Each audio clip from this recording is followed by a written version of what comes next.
ربنا امر بالستر، وانت كل شويه نشوف لك بوست فضيحه الحكم الفلاني، فضيحه الاهلي، امسك متحرش، انت طول النهار بتفضح في الناس ومفيش عندك حاجه اسمها ربنا امر بالستر.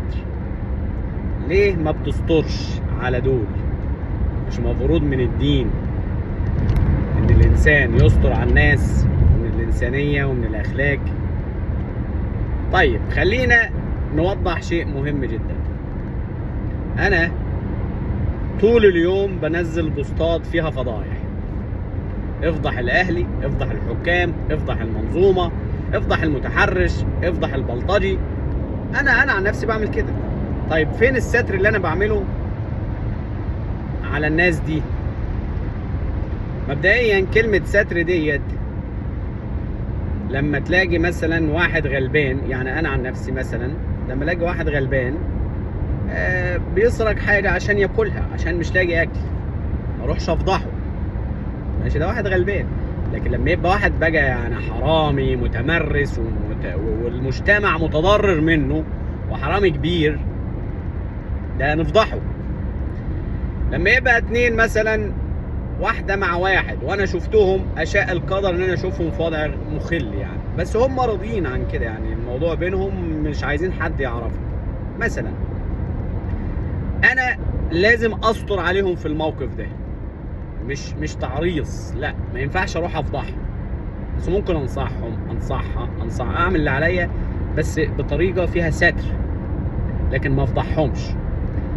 امتى افضح الشخص ده؟ لما تكون الشخصيه متضرره، لما يكون واحد متضرر منهم ومش قادر يعني يدافع عن نفسه. انا لو قدرت افضح التاني هفضحه. ليه؟ لان كده انا بساعده ياخد حقه، بساعد المظلوم. ده انا بتكلم عن نفسي، انت حر، كل واحد حر فراغه. انا بتكلم عن نفسي، لو انا في المواقف دي اتصرف ازاي.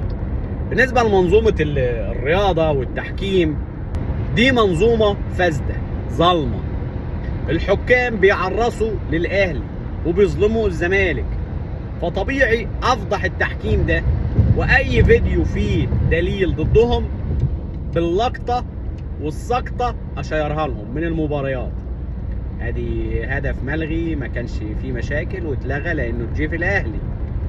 ادي هدف جابوا الاهلي من اوفسايد وكان في فاول وكان في كذا عليه وما اتحسبش. ادي ده دليل. ادي الحكم ظلم الزمالك، لغى له جون سليم، ادي ده دليل. ادي الحكم حسب جون كان اصلا في فاول ولا اوفسايد ولا اي شيء على الزمالك، ادي ده دليل. الزمالك له ضربة جزاء ما اتحسبتش، ادي ده دليل. الزمالك عليه شيء اتحسب ما كانش ينفع يتحسب، ادي ده دليل. لاعب من الزمالك اخذ طرد على لعبة ما تستاهلش اساسا عشان توازنات، او ده دليل فضح. ليه افضح طول الوقت فيهم؟ لان دي منظومه فاسده ظالمه. لازم نعمل كده علشان نطالب بالحق وبالعدل للكل. هنا انا مش بفضح يعني خطيه، لا، ده انت بتطالب بالحق وبالعدل للكل، لانك بتواجه منظومه فاسده ظالمه متجبره يعني متعفنه. فانت بتطالب الطرف الضعيف، يعني بتطالب الحق للطرف الاضعف. فانت هنا ما بتفضحش، انت هنا بتشارك وتكون ايجابي انك تقيم العدل ضد المتجبر الفاسد الظالم المتحرش. اما قصة الستر ديت اللي هو ضميرك يعني واكلك عليها، الستر دي لما يبقى اتنين غلابة انت شفتهم في مشكلة، لما يبقى واحد غلبان سرق حاجة كده على جد حلوة، يعني عايز ياكل، عايز يوكل ولاده، شفت موقف مثلا واحد غصب عنه عمل حاجة غلط بس غصب عنه او لظروف ما او اي شيء، لكن ما اشوفش واحد بيتحرش بواحده وهي متضايقه، ماشي، وهي مظلومه وعايزه تاخد حقها وخايفه تتكلم، قدرت تصور، قدرت تعمل، واسكت؟ لا، لازم اشير عشان ده يتمسك. لكن لما يبقوا الاثنين خلاص هي راضيه وهي عايزه كده، خلاص انا يعني ما اتكلمش في الحاله دي، ما يخصنيش. هم اتنين كبار وعارفين هم بيعملوا ايه، خلاص استر عليهم، هم يعني ايه، عارفين هم بيعملوا غلط، فدي حاجه تخصهم هم، ماليش فيه. ده الستر، الفرق بين الستر والفضح. امتى تستر وامتى تفضح؟ تستر لما يكون الانسان في موقف ضعيف، عمل خطأ غصب عنه تستر، لازم تستر، لان الاخلاق والانسانيه بتتطلب منك وبتطلب منك انك تسترها. لكن لما يبقى انسان بلطجي وظالم الناس وقاهر الناس وجارف الناس في حياتهم، والناس مش قادره تاخد حقها، والناس دي اتظلمت، فلما تيجي هنا انت ما اسمكش بتفضحه، لا انت اسمك بتحاول تجيب حق الناس اللي اتظلمت. ففي فرق كبير، عشان بس في ناس تقول لك يا عم انت ما بتعملش بالستر ده خالص في حياتك، انت كل بوستاتك فضايح فضايح فضايح. فضايح لمين؟ فضايح لحد غلبان مثلا مسكين وانا بفتري عليه؟ ده فضايح لمنظومه فاشله فاسده متجبره متعفنه. انا طول الوقت اي سقطه ولقطه للتحكيم المصري ظلمه هتتشير. ليه؟ عشان نحاول نظبط المنظومه، نحاول نخلي في عدل في المنظومه. اما بقى الستر ده للناس الغلابه اللي على قد حالهم، او اتنين في وضع مثلا يعني شفتهم انا غصب عنهم مثلا، ولا بيحبوا بعض ولا اي شيء، خلاص مش لازم افضحهم، يعني مش لازم افضحهم.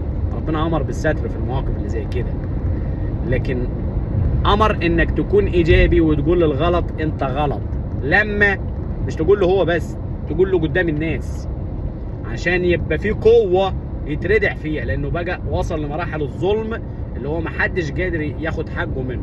ده الفرق بين الستر والايجابيه. مش هقول الفضح ده لما تروح تفضح اتنين كده، واحد غلبان تروح تفضحه، دي اسمها انت فضحته، وحرام انك تفضح واحد مثلا غلبان اخد كيس شيبس مثلا من محل لانه مش لاقي ياكل مثلا.